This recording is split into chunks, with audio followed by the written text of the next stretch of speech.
section just to deploy it. So you just did the deploy it. Okay. So what happened? A result here, there was not even a single security check has been validated here.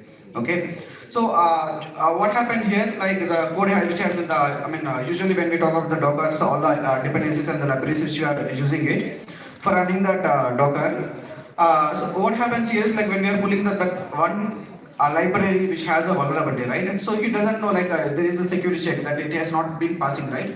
So what happens? He'll just go and deploy it. So what happens? Like this is the one scenario where attackers keep on trying because they know how exactly they want to pitch into a vulnerable image, right? So vulnerable, whichever is a vulnerable CV is. So they know how to get into it. So they'll keep scanning from the entire internet, and they will get to know that someone is using this library. Okay.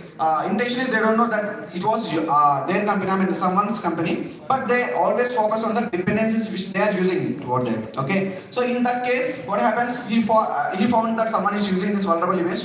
So that way he knows that the gates are open, and then he just go and he knows how to get the complete application down, right? So once you get it down, so what happens as a result? So the application is down, so customers could not able to access the application. So it might be a lot of time, I can say. It might be hours. Sometimes it's not just about the hours.